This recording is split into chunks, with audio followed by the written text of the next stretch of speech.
My parents let my brother steal my work and ruin my scholarship interview. When I confronted them, they kicked me out. Years later, they came back, trying to use me to fix his failure, but I was ready this time. I'm 24 now, and it's been 6 years since I walked out of the bedroom I grew up in. Back then, I thought leaving was the hardest part. Turns out staying gone was the real test. My dad Richard runs the family like a board meeting. My mom Elaine lives for what the neighbors think. And my brother Oliver, 2 years older, is the golden boy they call Dr. Hale, even though he dropped out of med school after his first year. I've always been the quiet one. I make short films with a secondhand camera and a laptop that barely works. It's not a hobby to me, but Dad calls it that. If it doesn't come with a paycheck, it's a waste of time to him. Mom says I'm too sensitive. Oliver calls it playing pretend. For 6 months, I'd been preparing for a national film scholarship. Industry mentors funding real projects. I'd shot 2 short films and had an interview lined up for Thursday night. I'd arranged time off work and borrowed a jacket to look presentable. 3 days before the interview, Dad brought up a family obligation at dinner.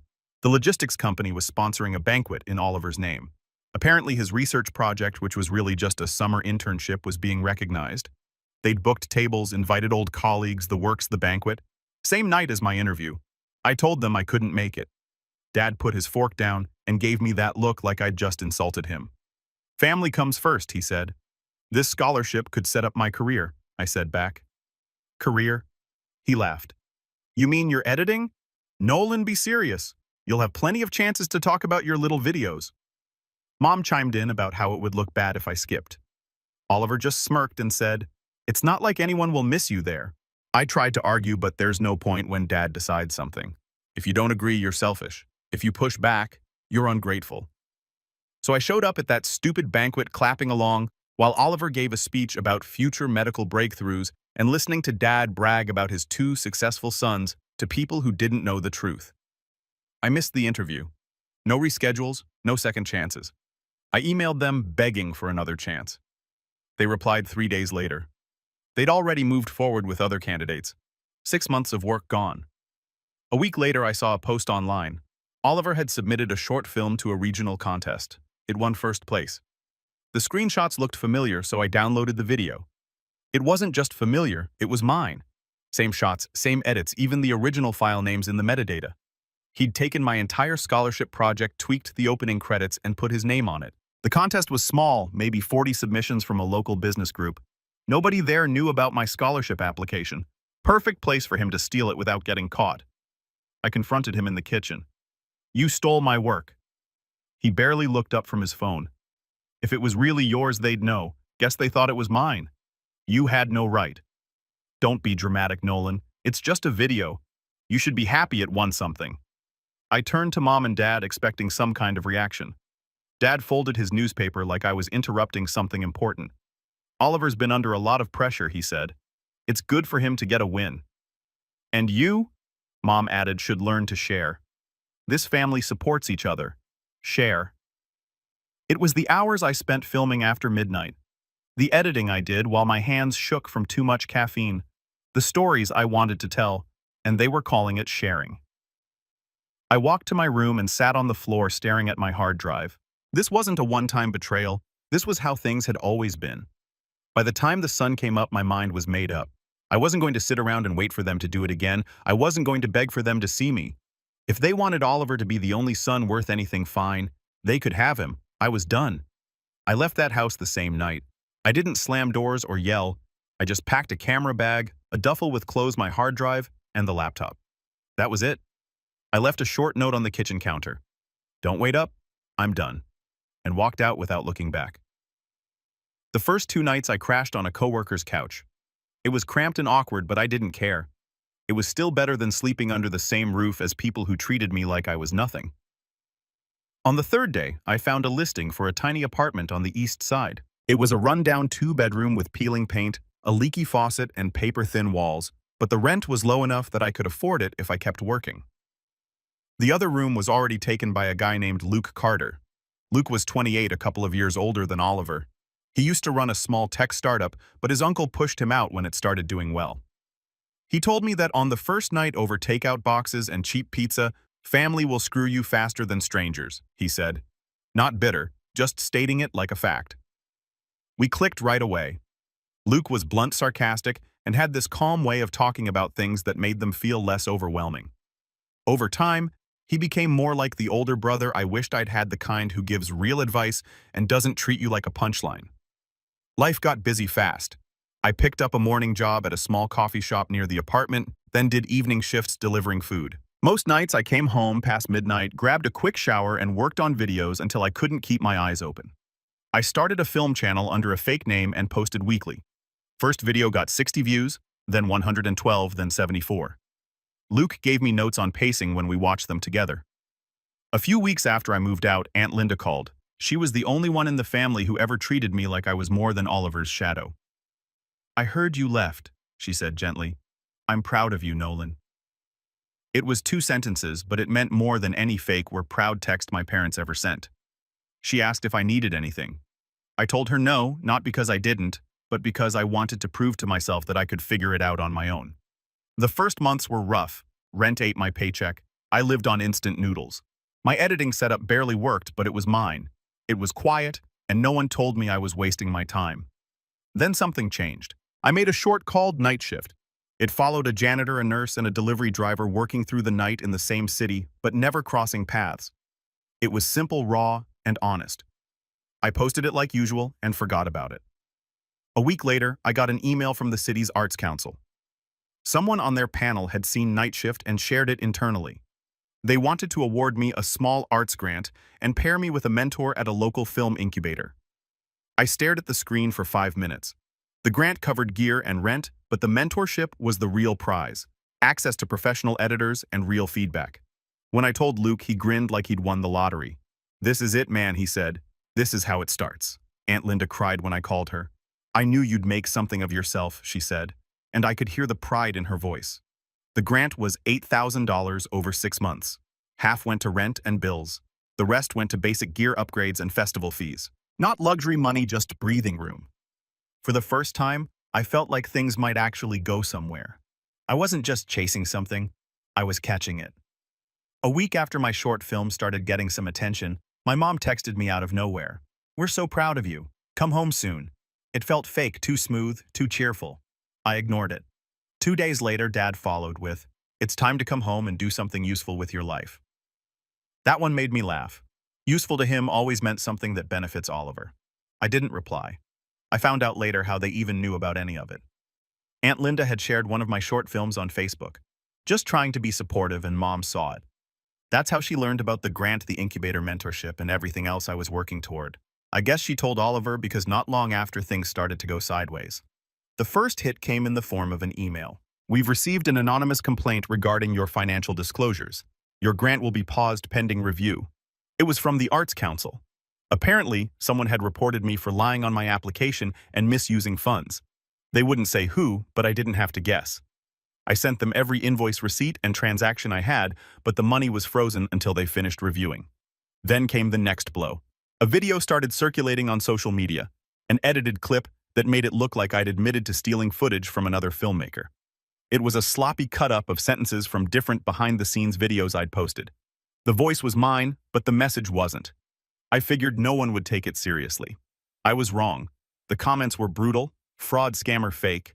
Sponsors ghosted me. A gear company suddenly pulled their offer. Someone was tanking my reputation. A few days later, a friend from the incubator sent me a link to a film festival's submission list. I scrolled down and froze. There it was. My concept, my script, even the working title, submitted under Oliver's name. He'd taken another unfinished project from my shared cloud folder and submitted it before I could. I was furious. Luke tried to calm me down. "You're not going to win this by reacting." He said that's what he wants. "You need to think bigger." I knew he was right, but it still made me sick. Then everything escalated. I came home from a delivery shift one night and saw our apartment door slightly open. Inside was chaos. My editing setup was trashed, drawers were emptied, memory cards gone, camera lenses shattered. On my desk was a piece of paper with 4 words in thick black marker: "Stay in your lane." I called the police. They came, took photos, got my statement. No forced entry, no witnesses, no evidence of who did it. Without proof, one cop said, especially if it's family, this is tough to pursue. The next morning, Luke found a camera wedged near the window pointing into our living room. We'd been watched for weeks. The camera felt calculated, hidden, carefully covered in dust like it had been there a while. But the break-in felt different, angry, sloppy. My guess, Oliver planted the camera when he thought he was being smart. The break-in happened when he lost control. That changed everything. It wasn't jealousy anymore. This was deliberate, planned. Someone, and we both knew, who was trying to scare me into quitting. And for a while it almost worked. I stopped uploading. I'd sit at my desk and stare at my blank timeline without touching a thing. My drive to work on anything evaporated. A part of me even thought about deleting the channel, selling my gear, and finding a job that didn't make me a target. But every time I considered giving up, I thought about that note. Stay in your lane. That's what they wanted. For me to shrink back down and disappear so Oliver could keep pretending I didn't matter. One night, Luke walked into my room holding 2 coffees. "If you're going to quit, do it because you want to," he said. "Not because some spoiled idiot smashed your stuff." He was right. I wasn't going to hand them that win. The next morning, I opened a new project file and typed the title, Negative Space. This wasn't going to be another short film. It would be a full documentary, not just about me, but about people who'd had their work stolen, their names dragged, their reputations trashed. People who were told to stay in their lane. I started outlining interviews, scripting voiceovers, and piecing together the story. Every message, every screenshot, every suspicious upload. I started cataloging it all. I quit the delivery job and kept the coffee shop. Luke covered part of my rent for a few months. The documentary took 4 months. Filming on weekends, editing after shifts, all-nighters twice a week. My mentor let me use the incubator studio and software. Without that, my laptop would have died halfway through because I wasn't staying in the lane he built anymore. I was paving my own. The first thing Luke said when I told him about the documentary idea was, "If you're going to do this, do it smart. No angry rants, no half-baked evidence. You need receipts for everything." And that's exactly where we started. We spent the next few nights turning my mess into a plan. Luke helped me organize every piece of proof. I already had screenshots of the fake video posts, timestamps from when Oliver uploaded stolen footage, emails from the grant committee, and text messages from my parents that tried to guilt me into coming home. We created a timeline by line from the night I left my parents' house to the vandalism in my apartment. We upgraded security first. Luke installed a better lock and motion sensors. We also backed up all of my work on encrypted drives. One stayed hidden in the apartment, another went to Aunt Linda's place. She offered to keep it safe without asking too many questions. She was the only one who didn't need the full story to understand why I didn't trust anyone else. Luke traced the anonymous tip email to my hometown. We combed through metadata on the stolen files. They still had my original creation dates. The most surprising evidence came from Aunt Linda. She was looking through old family photos on the shared cloud everyone forgot about. She found a folder labeled End Projects, drafts of posts attacking me, the fake video files, even a document called Reputation Management Strategy. Oliver had used it as backup and never cleaned it out. Kept all the evidence because he never thought he'd get caught. I reached out to the mentor from the incubator who had offered guidance when I won the grant. I explained what was happening without giving too many details and asked for advice. She told me to talk to a lawyer who specialized in creative property and digital rights. She even recommended one. He worked on contingency for the IP theft, no upfront cost. For everything else, I paid $200 a month. Luke kicked in $800 for filing fees and told me to shut up when I tried to pay him back. The lawyer's advice was simple. Don't go public yet. The more you talk online, the more they can twist. Build your case quietly. Then when you move once and hard. He helped me start a formal process for a demand letter against Oliver for intellectual property theft and defamation. It wasn't a lawsuit yet, but it was the first legal step. I started filming Negative Space, not me crying, but how this happens to anyone building something. I filmed night shifts, interviewed other creators who'd been plagiarized, and captured my empty desk where the broken gear used to sit. It wasn't pretty. It wasn't even polished, but it was honest, and that was the point. I posted a 3-minute preview, break-in clips, screenshots, a voiceover about envy. A film blog picked it up. Views jumped from hundreds to tens of thousands. The attention brought new opportunities. A small documentary collective reached out to offer feedback. They even asked if I'd consider submitting Negative Space to a festival they partnered with. I wasn't ready yet, but I thanked them.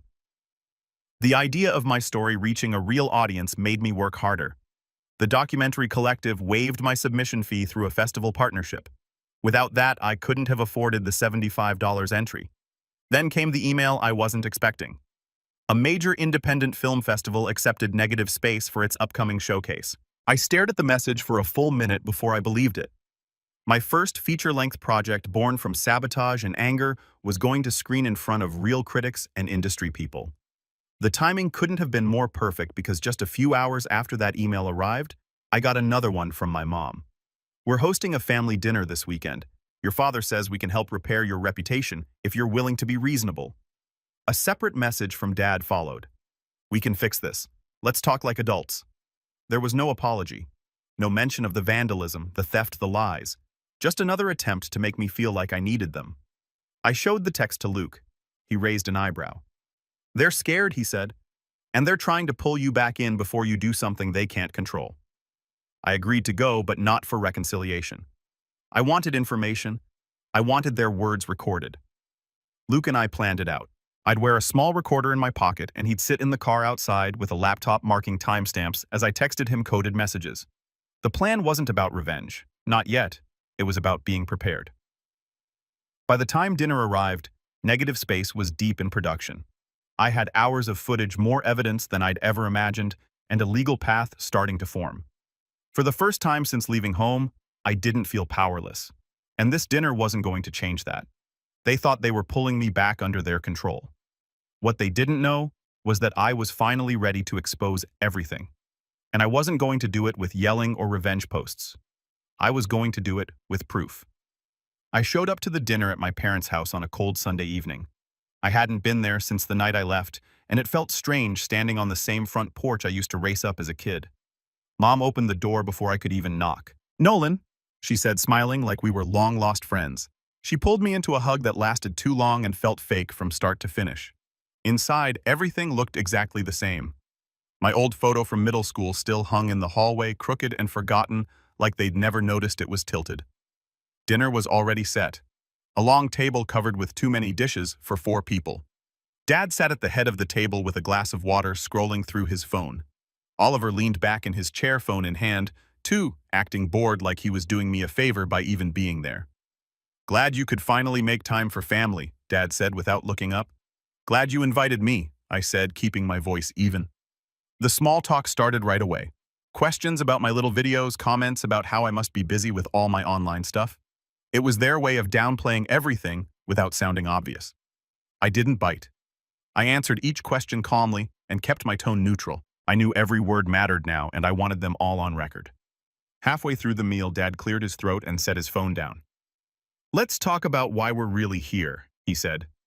"Your mother and I think it's time you started thinking about the future, about the family's future." I almost laughed. "And what exactly does that mean?" Mom leaned forward, folding her hands. "Oliver is starting a medical consulting practice," she said, as if the words were sacred. "It's an exciting opportunity, but he can't do it alone. We were thinking maybe you could partner with him." Partner, how I asked, though I already knew. "You have a platform," Dad said. "A growing one. You could handle marketing, media outreach, all that stuff you're good at. And in return, you'd be part of something bigger than your online projects." For years, they called my work a hobby. Now that Oliver needed help and I had an audience, suddenly it was a valuable skill. They didn't respect what I did. They just saw something they could use. Oliver smirked. "And let's be honest, Nolan, that whole plagiarism scandal and grant thing didn't do your reputation any favors. Partnering with me could help clean that up." I stared at him. "You mean the plagiarism scandal you caused?" He shrugged, like it was nothing. "Water under the bridge. People forget things, but they don't forget when you're connected to someone successful." I took a slow breath. "So let me get this straight. You want me to use my work and name to boost Oliver's business so I can fix a problem he created?" Mom jumped in quickly. "This is a chance to put the past behind us. We're family, Nolan. Families help each other." I kept my voice steady. "When I was struggling to pay rent, where was that help? When my work was stolen, where was the help?" Then Dad frowned. "You're being dramatic. We've always supported you. We gave you everything you needed. You gave Oliver everything I said, and you blamed me for being upset about it." The room went quiet for a moment. Mom tried to recover with a softer tone. "We're trying to build a bridge here. Don't ruin it with bitterness." I leaned back in my chair. Bitterness isn't the problem. Reality is. That's when Dad slid a folder across the table. "We had a draft agreement drawn up," he said. Just a basic family partnership document. Read it over. I opened it. The terms were vague and one-sided. It gave Oliver control over branding content and revenue decisions. My name was mentioned once under marketing support. It was a joke. I closed the folder. I'll look at it, I said, flatly slipping it into my jacket pocket. I wasn't signing anything, but I wanted the document. It could be useful later. As we wrapped up dinner, Oliver followed me to the hallway while I was putting on my coat. "You're not as important as you think you are," he said quietly. "You can't win without us." I met his eyes. "We'll see." He smiled that same smug smile he'd worn my entire life. "Good luck with your little film thing. Hope it works out." Outside, the air felt colder than when I arrived. Luke was parked down the block waiting in the car with his laptop open. I slid into the passenger seat and handed him a small piece of paper with a timestamp on it. He nodded. Every significant part of that conversation was recorded and marked. "How'd it go?" he asked. "They want me to build Oliver's business for him," I said, "and they think I owe them for everything they've done." Luke snorted. "That's not surprising. But we got what we needed." Every word I said. That night, I uploaded the audio files to an encrypted folder and sent a backup to the lawyer. I didn't feel satisfied or victorious. If anything, I felt numb. But I knew one thing for sure. They weren't trying to make peace. They were trying to pull me back under their control before I got too far away from them. And they still didn't understand. That control was gone. They just didn't know it yet. The day of the film festival felt like the biggest day of my life. And the scariest negative space was finally finished. Luke and I arrived early. He helped me set up the small booth they gave us in the networking area. I printed a simple flyer. Negative space, a story about betrayal, ownership, and building something from nothing. Nothing fancy. I just wanted people to understand what it felt like to be stepped on and still keep building. The screening was in one of the mid-sized auditoriums, and to my surprise, it was almost full. A few students, some local filmmakers, a handful of critics, even a couple of producers I recognized from YouTube projects I'd followed. I sat near the back with Luke. My hands wouldn't stop shaking. The lights dimmed and the opening scene played a shot of my broken desk memory card scattered on the floor, that note taped to the wall. "Stay in your lane." Then came interviews. A musician whose song was stolen and re-released under a label's name. A photographer whose work was reposted thousands of times without credit.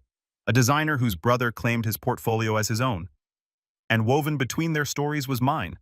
Not exaggerated, not dramatized, just facts. Supported with emails, screenshots, timestamps, and video evidence. When the credits rolled, there was silence. Then applause. Real applause. Not polite clapping, but the kind that grows louder because people mean it. A couple of folks stood up. Someone yelled, "That was incredible." I just sat there frozen, trying to process it. Afterward, people came up to talk. A small indie studio asked if I'd consider expanding Negative Space into a series. A journalist from an online film magazine asked if they could interview me. Even a documentary festival coordinator handed me a card and said, "We'd love to feature this next year." It was overwhelming in the best way. Then, as Luke and I were packing up, I saw them. My parents, Oliver, standing by the exit watching the crowd around me. My stomach turned. Of course they showed up. Of course they couldn't just stay away. Mom was the first to speak. "We saw your film," she said. "It was intense." "Honest," I corrected. Dad crossed his arms. "You made us look like monsters. I didn't make you look like anything. I showed what happened." Oliver stepped forward. "You could have handled this privately." I laughed once. "You made fake videos about me, broke into my place, and stole my work. You don't get to lecture me about private." He flinched but didn't back down. "You're not going to get away with this." "Get away with what?" "Telling the truth."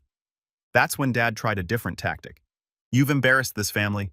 Do you have any idea how this makes us look?" "Yeah," I said, slinging my backpack over my shoulder. "That's the point."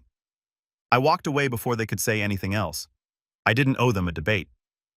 The article about the film dropped 2 days later. It went viral on social media. The brutally honest documentary everyone should watch. It wasn't trending numbers, but it was everywhere in the creative community.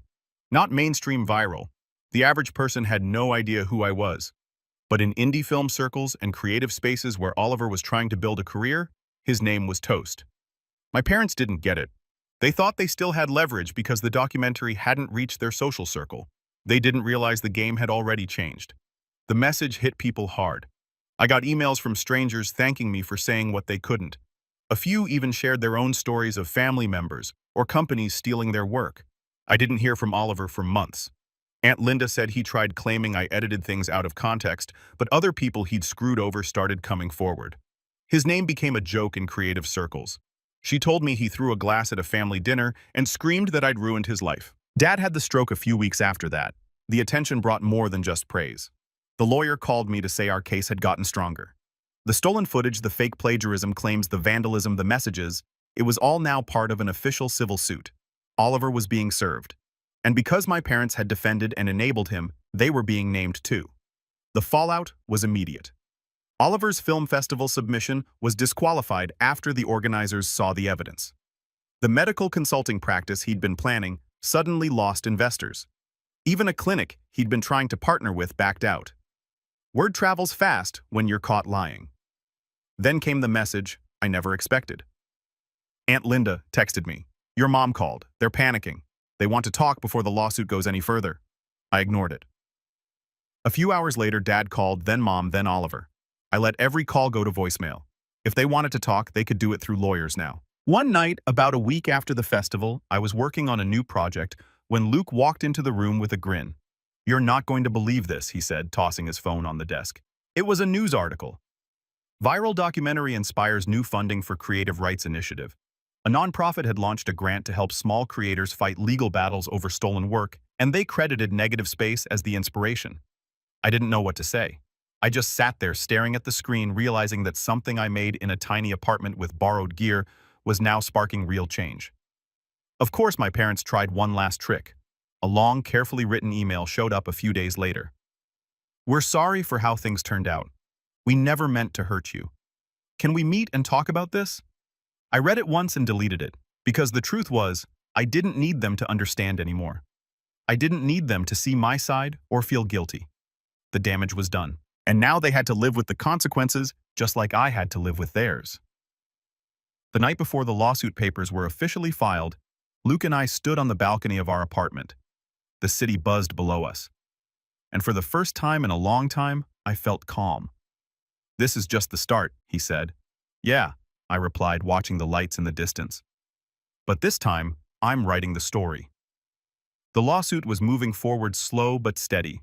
Oliver's lawyer tried to settle twice, both times with insulting offers that basically said, let's pretend none of this happened. My lawyer rejected both. We weren't after a payout. We wanted accountability. The civil suit for defamation, theft of intellectual property and property damage was strong. The digital forensics, the emails, the break-in evidence, the fake videos, it was airtight. Their defense strategy was basically, he's exaggerating. And that wasn't going to hold up. Then one rainy night in late November, I got a knock on my door. When I opened it, Oliver was standing there soaking wet, looking nothing like the arrogant version of himself I'd grown up with. He'd lost weight, his hands shook. This wasn't the same guy. This was someone who'd finally realized he put himself at rock bottom. His clothes were wrinkled, his hair was a mess, and his face looked tired in a way I'd never seen before. Can I come in? He asked quietly. I hesitated but stepped aside. He walked in, slowly scanning the place like he was searching for the version of me he used to know. I offered him a towel. He didn't take it. Dad's been sick, he said after a long pause. Stroke. Not too bad, but he's not the same. Mom's, she's not handling it well. I nodded. I heard. He rubbed his face. Everything's falling apart. Investors bailed. My name's trashed. Nobody wants to work with me. I can't even get interviews because every search result is about your documentary or the lawsuit. I leaned against the counter. That's what happens when you spend your whole life thinking you're untouchable. He flinched. I know I screwed up. Screwed up, I said, my voice low but steady. You didn't just screw up, Oliver. You tried to destroy me. You broke into my home. You spread lies. You stole my work. You watched me through a camera. And you never once thought you were wrong. He didn't argue. He just stood there, eyes red, staring at the floor. I thought I was supposed to be the successful one, he whispered. That's what they always told me. If you started doing better than me, then what was I? I didn't have an answer for that. Maybe he didn't either. After a long silence, he finally said, I'm sorry. Not because of the lawsuit or because my life's falling apart. I'm sorry because I treated you like you were less than me. You never were. For a second, I almost believed it. But part of me also knew this was probably too late. You don't undo years of damage with one apology. Still, hearing it mattered not for him but for me. I appreciate you saying that, I said. But sorry doesn't erase what you did, and it doesn't mean I'll drop the lawsuit. He nodded. I know, I'm not asking you to. We stood there for a while, the rain hitting the windows, neither of us really knowing what to say. Before he left, he turned to me one last time. I'm leaving town, starting over somewhere else. I don't think anyone here will ever forget what I did. Maybe that's a good thing, I said. He left quietly, disappearing into the rain. I never saw him again after that night. Aunt Linda told me later that he moved to another state and was working under a different name. I didn't feel happy or angry, just done. Like that part of my life was finally sealed shut. The lawsuit wrapped up a few months later. We won. The judge ruled in my favor on every count. Oliver and my parents had to pay damages, issue a public apology, and remove any remaining false content. More importantly, there was now a permanent legal record of what happened, something they couldn't rewrite or deny. Life after that felt lighter. I released another project, a short series exploring creative ownership in the digital age, and it gained even more traction than Negative Space. My following grew, and so did the opportunities. I was invited to speak on panels, collaborate with other filmmakers, and mentor younger creators who'd been through similar situations. Every time someone told me your story made me keep going, I remembered all the nights I almost gave up. 5 years after Negative Space first screened, I held a small gathering in my studio. Just a handful of close friends, Luke, Aunt Linda, and a few people I'd met along the way. We ordered takeout, drank coffee, and watched the film together. Near the end, Luke raised his glass and said to staying out of lanes. We all laughed, but I knew what he meant. I'd spent most of my life being told where I did and didn't belong, and now finally, I was living entirely on my own terms. Later that night, I stepped out onto the balcony and looked out over the city. It was quiet, just the faint hum of traffic below. I thought about the scared 18-year-old kid who left home with a backpack and $1,200. I thought about the smashed camera gear, the fake videos, the betrayal, and every single time someone told me I wasn't enough. And for the first time, I didn't feel anger when I remembered it. I felt grateful, because if they hadn't tried to break me, I never would have learned how strong I was. If they hadn't taken everything, I never would have built something that was truly mine. And standing there, I realized I didn't need revenge anymore. I'd already won. They had to live with what they'd done. I got to live with what I'd built, and that was more than enough.